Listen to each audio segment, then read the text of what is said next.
Hello, world, and welcome back to the Simple Sports Podcast. It is I, your host again, Capo, episode number 2. We are talking about today the division winners, and we're also going to do some fantasy football, so stay tuned for that. That'll be coming up. Talking about today or tonight, Thursday night, Draftkings showdown. I'm a Draftkings guy, FanDuel, respect. Draftkings where I started. I just tend to stick with it, whatever. Talking about betting the games. I'm taking the Chiefs tonight. That's simple. But we're going to talk about the DraftKings showdown in particular. So stay tuned for that. But first, we're going to talk about the division winners, predicting division winners, and the wildcard teams for both the AFC and the NFC. That's right, all 14 teams this year. No longer 12. And so things will look a little bit odd, but we'll handle it just fine. Don't forget to like and subscribe if you're on YouTube listening to this lovely voice. If you are on the podcast, whether you are Google Podcast or Spotify, if it's on Spotify, I'm pretty sure it's on Spotify. I think it's on Anchor, does Spotify, right? I could be totally wrong. Wherever you're listening, subscribe, like, comment, share, do all that fancy stuff. Ladies and gentlemen, let's get right to it. We are going to start with the AFC South. Why? Because that's where the Tennessee Titans lay their heads. Let's get started.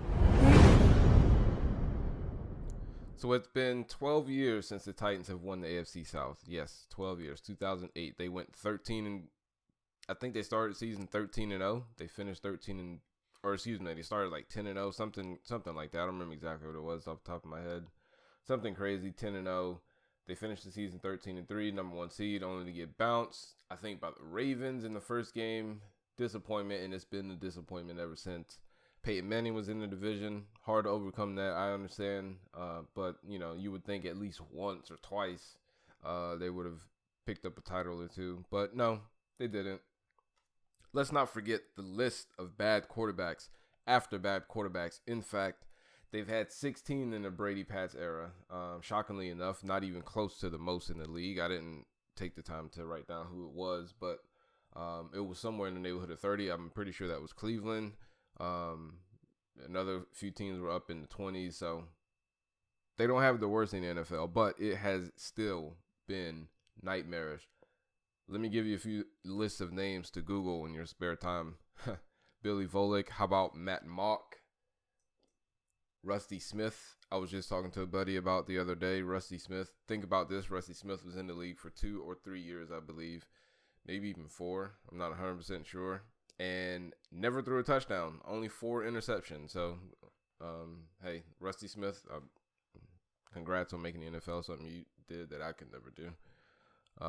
And Zach Mettenberger, just to name a few. Man, it's been rough. And the coaching was no better, right? I won't even begin to mention all that. But here's the thing. I think they have a good coach now. I like Vrabel. I was iffy on Vrabel at first. I actually wanted Matt LaFleur to be the head coach when he was out, and they interviewed him. Ended up going with Vrabel. I didn't like it at the time. I have to admit, I was totally wrong.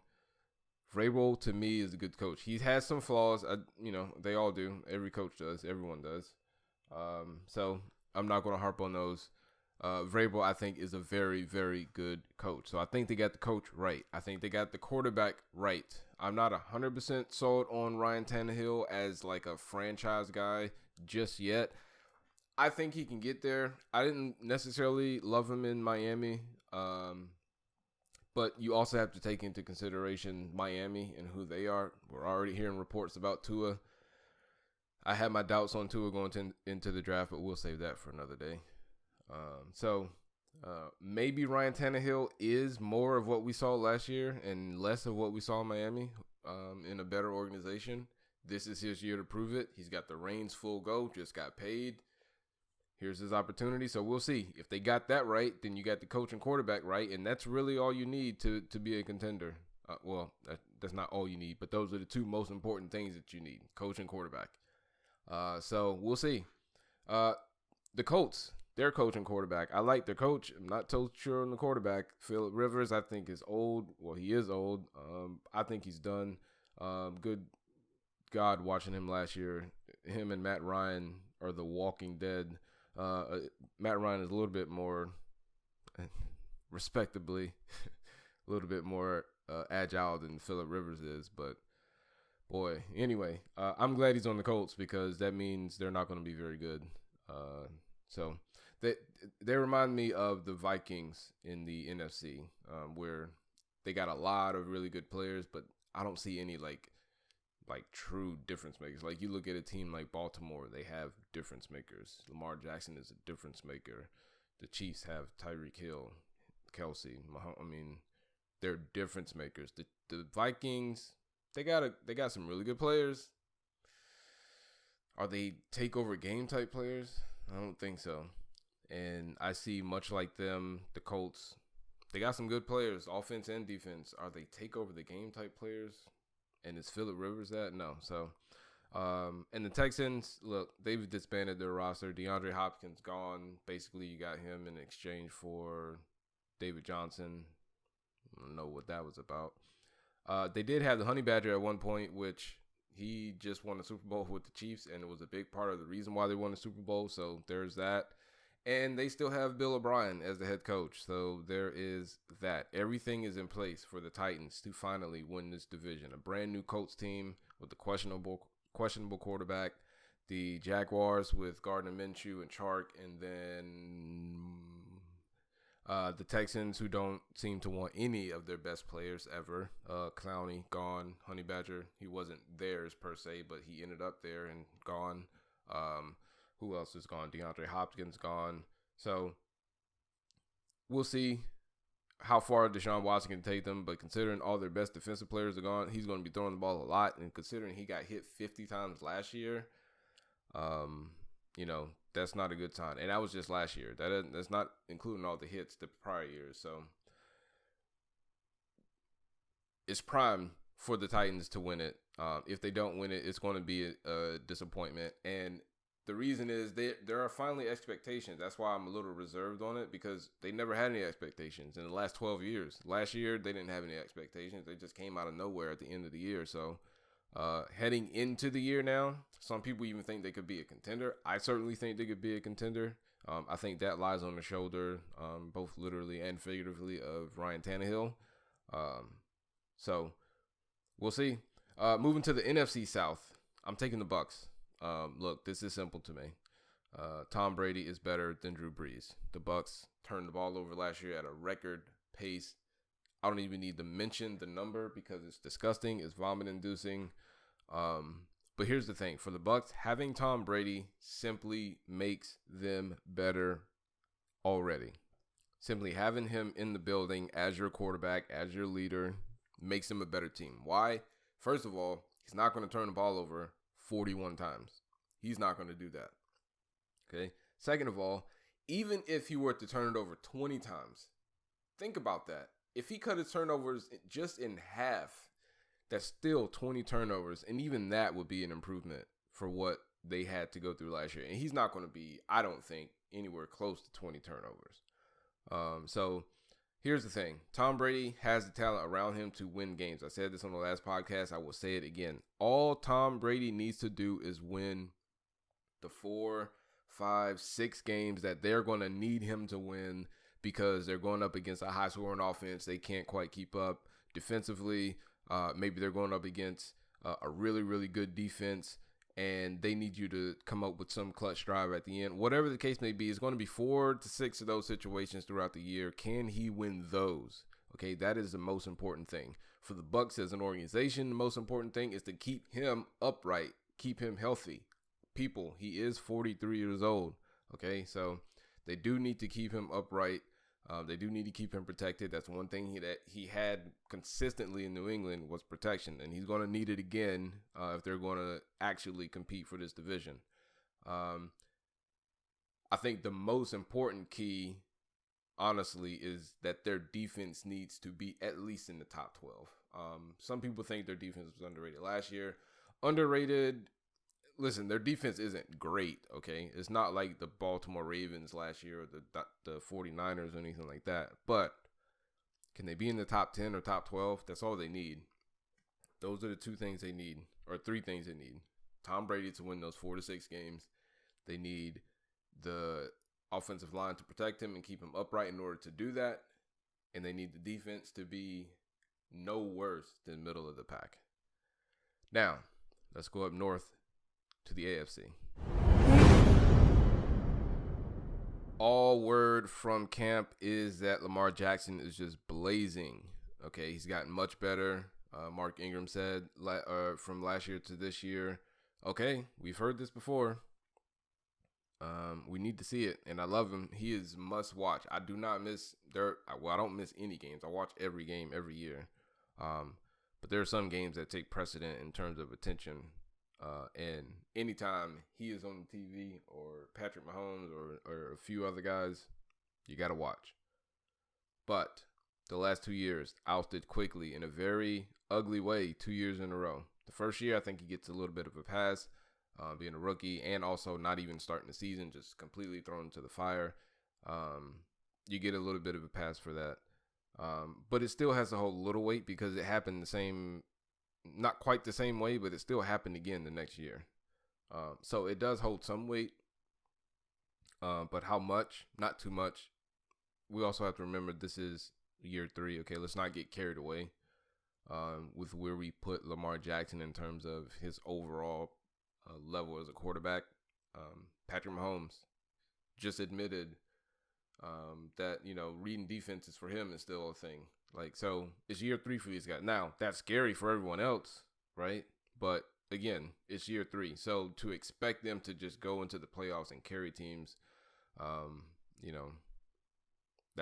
don't think that's fair to say in year 3. I mean, if that's the case, Sam Darnold is a bust.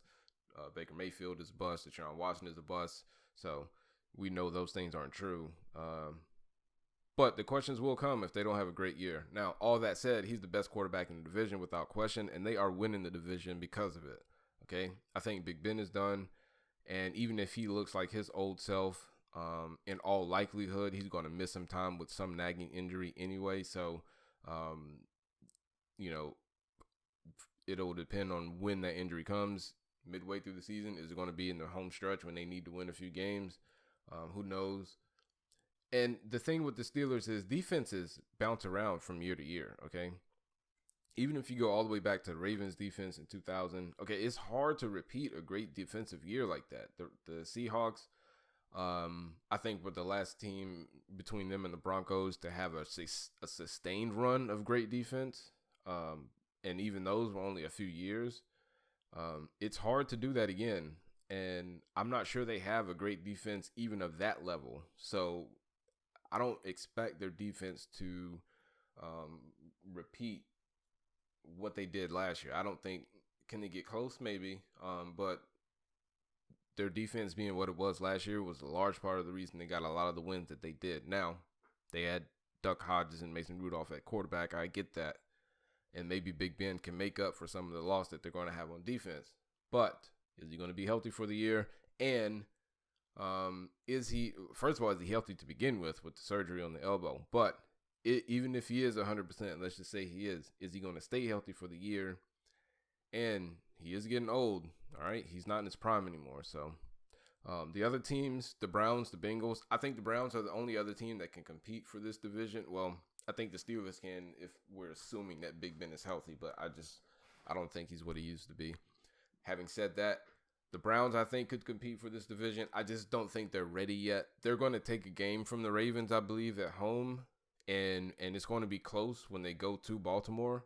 But I still think down the stretch, the Ravens end up winning this division. The Bengals obviously aren't ready, although I do think Joe Burrow is going to do wonders for the Bengals. He's not going to they're not going to win a lot of games. I think he's going to look great, though. He's going to be running for his life, probably. Probably not going to score a ton of points, but I think just his film is going to look really good for the Bengals, and they're going to say that they found their quarterback. So the Bengals aren't too much to worry about in the division. I think the Browns obviously are the threat there. In the NFC, give me the Vikings to take the North. Rodgers is in much better shape than Big Ben, but like Big Ben, things just ain't the same in Green Bay, okay? Aaron Rodgers ain't what he used to be. They snatched up a quarterback in the first round, which I have no problem with. But some things are quite simple, right? You want to win now, you need players who can play now.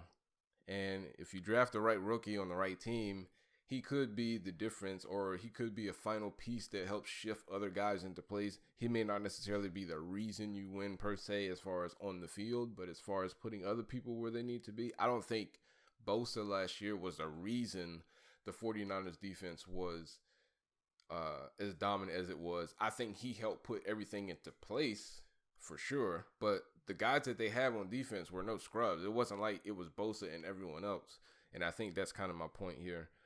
So Green Bay, I think in that regard, swung and missed. But if you're going to take a quarterback in the first round, I got no problem with it. No big deal to me. Taking a quarterback can make you a contender in a few years, which is fine. But, you get what you get depending on what you do there. But in Green Bay, I don't think it's going to be a few years. I think Aaron is going to be gone, I believe, after this year, because I don't think it's going to go so well. 13-3 divisional champs last year. A spot in the NFC Championship game. I think this year they get in as a wild card only because there's an extra spot. And I find it hard to believe they're going to be a bad team. But I do think they get bounced immediately in the playoffs. And let's be real, okay? Aaron Rodgers, like Big Ben, one injury away from it being 1 year. And that's not hyperbole. He's been hurt before. And if he gets hurt again, they just drafted a guy in the first round. They just got a new coach. They got a lot of young guys around, and Aaron Rodgers is the old head. So another guy that just got signed and is looking to make the most of 1 year, and that is one Cam Newton as we move to the AFC and NFC East. All right, so on the last podcast, I said that the Patriots are winning the AFC East. I firmly believe that. They have the best coach and quarterback in the division. That's all you need. And what they need is for Cam Newton and Bill Belichick to be able to overcome the talent that they lost in the offseason, whether it be from, just standard offseason moves, transactions, or the COVID-related dropouts. There's only one team to beat in the division, and it's the Bills, okay? The Jets are terrible. The Dolphins are terrible. Fitzpatrick, I like Brian Flores as a coach. I think they swung and missed on the quarterback who is already hurt. Tua, already hurt. Season hadn't started. He's already hurt. Fitzpatrick is obviously not the answer. And they got rid of a lot of their good players as well. So the Jets, no. The Dolphins, no. The Bills, maybe. But they have Josh Allen at quarterback, who I don't fully trust. I like him. I like the guy. I like the quarterback as far as the makeup. I don't like the skill level. I think that's where he lacks, especially in the accuracy department. I think the rest of it is fine, but some of the decision making and the accuracy is not where it needs to be. So can Cam Newton and Bill Belichick overcome that deficit? That's the question, because the two of them, as long as Cam Newton is healthy, those two, whatever the talent is offensively, they'll find a way to make that work, okay? But we saw that last year. They made it work to some level. They did it well enough that they can get to the playoffs. So they'll make that part work. They lost a lot of people on defense, and I think that's where they're really going to need Bill Belichick to work some magic. But I think they'll be able to do so and take this division. Now, in the NFC, I have the Eagles. They have the far better quarterback. I shouldn't say far better, but they have the better quarterback. I think they're pretty even at head coach. I think Doug Peterson, I'd probably give the edge to slightly, only because I've seen him adjust. Mike McCarthy, now this is another go for Mike McCarthy, so this is a new Mike McCarthy. Maybe he has changed, but in the past we've seen him not adjust to some things and cause the team to sputter out. So most importantly, I think the biggest thing is the Eagles made improvements on defense in the secondary by adding Darius Slay, and the Cowboys have not. Now, Earl Thomas is still out there. The Cowboys, I would imagine, are in the running for that. But as of right now, they can't stop anybody defensively. I don't foresee. They couldn't last year. I don't think they're going to be able to this year. And even if Dak has a great year for Dak is not going to be on the level of a Patrick Mahomes or a Lamar Jackson, Is he going to be able to overcome how bad this defense is going to be? I don't believe so. Even with the new additions on offense, I don't believe that he's going to be able to overcome how bad this defense, how many points this defense is going to give up, even if he has a great year.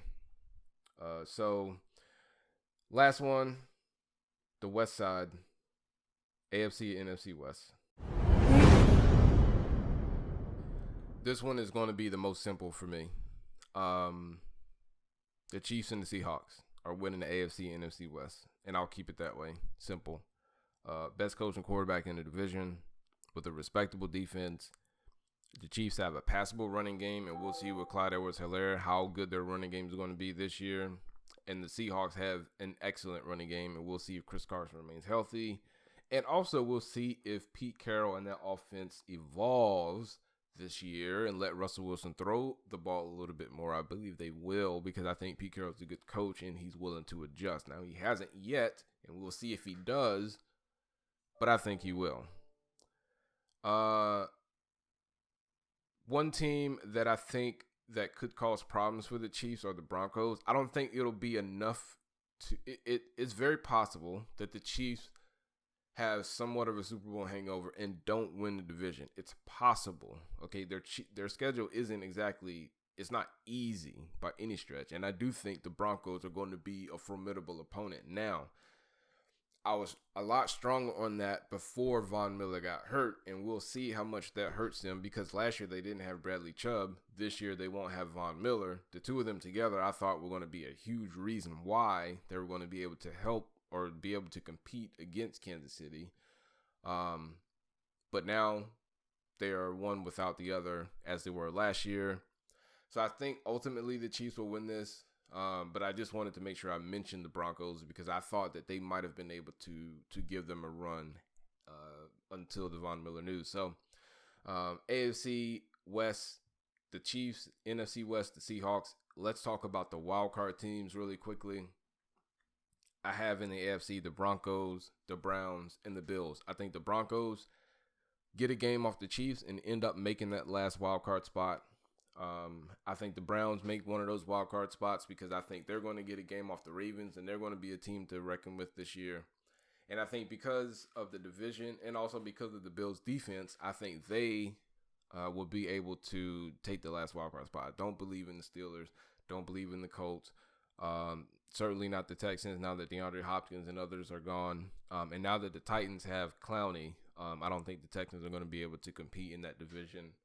So those are my wildcard teams in the AFC. In the NFC, I have the Saints coming out of the NFC South, just behind the Bucs. I think this first game is going to be a huge part of that. I think the Bucs win this first game, but we'll see. That one's going to be a tight race down to the end. I just think the Bucs edge it out. I have the Packers as one wild card team, only because they do have Aaron Rodgers. He's not a scrub, okay? He's a great quarterback. And so I think of all the teams that are left to compete for the wild card spot, I think they're going to be one. And then the 49ers. Listen, that roster is loaded. I think they're going to have an off year. But I don't think they're going to fall so far back as the Rams did the year before. The Rams just totally fell off the map. And I don't think they're going to be very good this year either. I do think the 49ers have a little bit more fight and dog in them, and I think they'll be able to bounce back a lot more respectably than did the Rams. So those are my picks, all the division winners, all the wild card teams. Let me know what you think in the comment section. We are about to talk about tonight's Draftkings showdown, so let's get to it.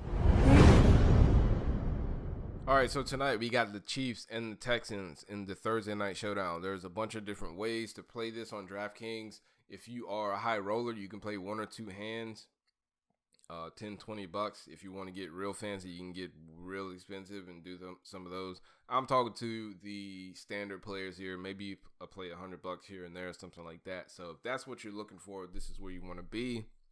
Tonight, Kansas City, Houston, your captain's pick. This is for showdown, by the way, and let me point out a few things before we get into this. For one, I'll do this every Thursday afternoon. It'll come out probably around 4 at the latest, just before the games, 4 or 5 o'clock at the latest. you'll be able to get this. If you follow me on Instagram, you'll see this around the same time. If you just want the picks, you can go there.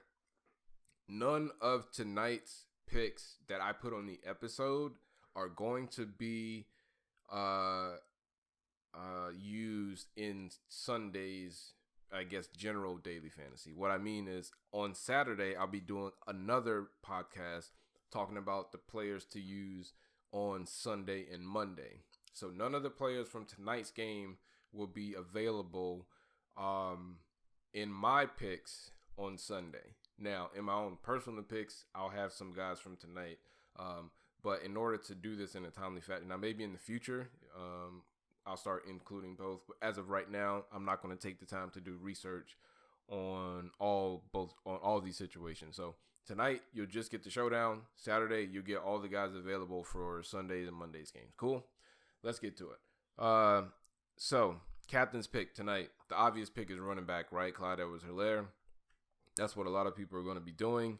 It's a gamble, right? Without having any knowledge at all, unless you're really close to what's going on, unless you're like a press member or someone in the media, or maybe you got a contact, you can go to a practice, or maybe you know a player or a friend or whoever. Unless you're in the know, you don't really truly know what's going on. But we do know Helaire is going to be the starter. Williams will be the backup.